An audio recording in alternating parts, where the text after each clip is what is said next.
시진핑하고 통화했습니다. 이재명 대통령이. 이거 참 놀라운 일입니다. 왜냐면 보통 중국, 일본, 뭐 미국 대통령하고 통화를 하면 한 이틀은 1박 2일로 갔다가 뭐 대단한 통화였네, 뭐 양국 정상의 우호 관계를 보여줬네, 뭐 경제 효과가 어떻고 막 대서특필을 하잖아요. 우리 기사 안 나왔으면 모를 뻔했어.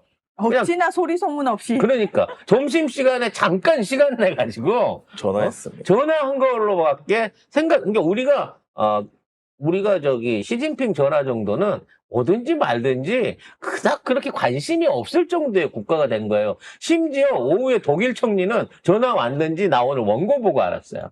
언론에서 한 번도 안 다뤄줘가지고. 캐나다 총리도 뭐 하자마자 한 30몇 분 만에 뭐 올렸는데 근데 그것도 안 나왔죠. 그거 안 나오잖아. 우리가 이 정도 국격이야. 아니에요. 기레기들이 일부러 그러니까. 보도를 안 하는 거야. 그래서 저희 이번에 G7 가잖아요. 네. G7 가는 거에 대해서 저희가 의미가 있다라고 했더니 어떤 분이 장문의 악플을 다셨습니다. 뭐라고? 쉽게 말해서 G7에 우리가 초청받아 가는 옵저버입니다. 인도나 다른 국가도. 아니, 우리가 당연히 G7 국가가 아닌데. 아니니까 옵저버인 게 당연한 거 아니에요? 그러니까 왜? 큰 의미를 둘 필요가 없대. 아, 옵저버라서? 옵저버라서. 왜 윤석열 때문에 2번이나 못 갔는데? 2년 동안 그렇게 가려고 했는데 못 그러면 그렇게 갔는데? 따지면 윤석열은 일본이 의장국일 때 불러가지고 간 거는 왜 대서특필하고 날마다 난리를 쳤대? 그러니까. 왜 그랬대? 그러니까 옵저버인데도 불구하고 상석에 앉혀주고 대접을 하는 이유가 뭐겠어요? 이분이 지금 메인 멤버보다 더 중요한 사람이라고 평가받는 거잖아. 이번에 가갖고 우리가 G8이 될 수 있다라고 하는 유력한 전망들이 나오고 있어요, 현재. 근데 이재명 대통령 입장에서는 섣부르게 G8이라고 불러만 넣고 분담금 늘리고 돈 내라 그러고 협조하라 그럴까봐 윤석열처럼 지돈 처발르고 가갖고 하겠습니다 이런 소리 안 한다고. 심지어 나토도 갈까 말까 한다 그러니까 나토에서 꼭 오셔야죠. 왜 안 오시려고 그래요? 이러고 지금 조율을 계속하고 있다는 거 아니에요, 지금. 아무튼 안 가. 시진핑하고 통화한 거 얘기 좀 해주세요. 네. 자, 취임 6일 만에 시진핑 중국 국가주석과 첫 통화를 했는데요. 시진핑 주석이 굉장히 적극적으로 이야기를 했습니다. 중국과 한국은 굉장히 가까운 이웃이다. 사회제도 이념 차이를 넘어서서 협력이 필요하다. 하면서 전략 협력 동반자 관계로 격상하자라고 이야기를 했습니다. 그러니까 사실 이런 게 굉장히 어떤 수식어라고 생각을 하는데 아닙니다. 이 전략, 협력, 동반자 이 단어가 하나씩 붙을 때마다 사실은 이게 굉장히 중요한 의미를 가지는 거거든요. 이거 문재인 정부 때부터 제가 한중일 관련한 전략 협상 체제 중에 제일 중요한 걸로 3국 간의 완전 자유무역 통사와 그와 관련한 무역 스테이블 코인의 시작이었습니다.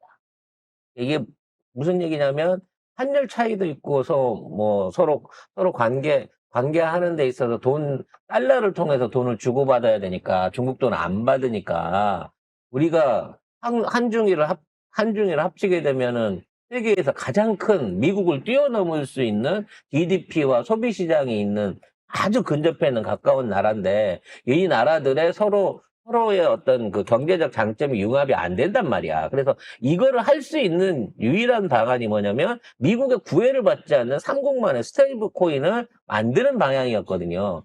문제는 이제 어디서 이걸 주도를 할 거냐라는 걸 놓고 서로 자기 나라가 한다 그랬어. 일본은 후쿠오카에 한다 그랬고 우리는 인천에 한다 그랬고 중국은 홍콩에 한다 그랬고 했는데 이제 처음에는 고집 부리다가 나중에 관계가 안 좋아져 윤석열 들어와서 흐지부지 됐는데 여기에 관한 급진전 논의가 현재 준비 중이다라고 하는 첩보를 제가 들었어요. 물론 시행까지는 뭐 1, 2년이 더 걸릴 수 있습니다만 이 첩보의 중요한 지점은 뭐냐? 그 중심 국가, 그러니까 한중일의 무역이라든지 상거래에 필요로 하는 이 돈을 관리하는 국가로 한국을 지정하겠다라고 다 양쪽 나라가 양보를 해버린 거예요. 왜? 일본은 기술이 없고 중국은 신뢰가 없거든.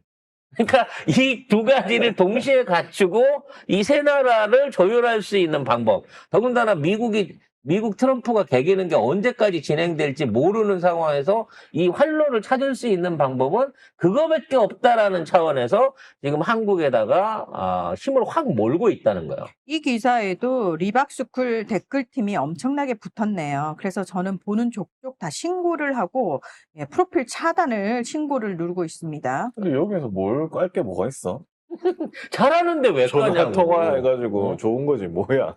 그러니까 전화 통화만 하면 이미 야 이거 봐 지금 중국에 한국을 넘기려고 아 미친 소리 하고 좀 그만. 통화를 하고 있어. 물밑 접촉을 이런 식으로 억지를 쓴다니까 지금.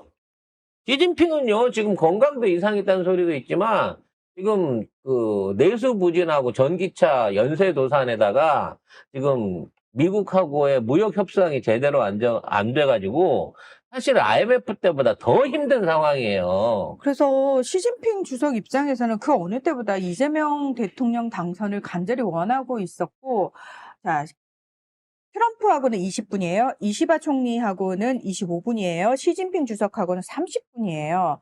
자, 그래서 도대체 순서가 왜 미국, 일본, 중국 순서가 됐을 것이냐. 사실은 중국 입장에서는 겁내 빨리 전화하고 싶었지만 한국의 정확한 스탠스를 확인하고 싶었을 거예요. 그래서 일단 미국하고 일본하고 어떤 내용으로 통화하는지를 본 다음에 시진핑 주석 입장에서는 미국하고도